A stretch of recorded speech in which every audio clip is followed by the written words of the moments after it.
Hi friends, welcome back to our channel అమ్మ చిట్కాలు. ఈరోజు వీడియోలో చాలా త్వరగా ప్రిపేర్ చేసుకునే హెల్తీ బేబీ డిన్నర్ రెసిపీని చూద్దాము.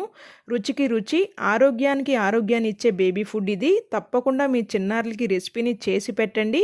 ఇది తయారు చేసుకోవడానికి కూడా చాలా తక్కువ సమయమే పడుతుంది.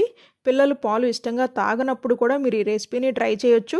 1 ఇయర్ బేబీస్ నుండి ఏ వయసు పిల్లలకి అయినా ఈ రెసిపీని పెట్టొచ్చు. పిల్లల కోసం మరికొన్ని సింపుల్ అండ్ హెల్తీగా పెట్టుకునే బేబీ ఫుడ్ వీడియోస్ మీకు మరికొన్ని కావాలి అంటే ఈ వీడియోని లైక్ చేయండి. నేను చేస్తున్న వర్క్ మీకు నచ్చుతున్నట్లయితే దయచేసి ఛానల్ని సబ్స్క్రైబ్ చేసుకోకుండా ఉన్నట్లయితే సబ్స్క్రైబ్ చేసుకోండి.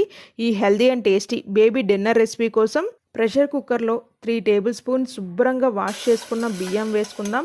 ఒక వెల్లుల్లిపాయ రబ్బ, కొద్దిగా జీరా, 300 ml వరకు వాటర్ని పోసుకుని మొత్తం ఒకసారి కలిసేలాగా కలుపుకుని 6 to 7 విజిల్స్ వచ్చే అంతవరకు కుక్ చేసుకుని ప్రెషర్ మొత్తం పోయినాక ఒక చిన్న టీ గ్లాస్ కాచి చల్లార్చిన పాలుని పోసుకుని స్మాషర్ సహాయంతో స్మాష్ చేసుకుని ఒక్క నిమిషమే పాటు కుక్ చేసుకుని చిన్నారులకైతే పెట్టండి.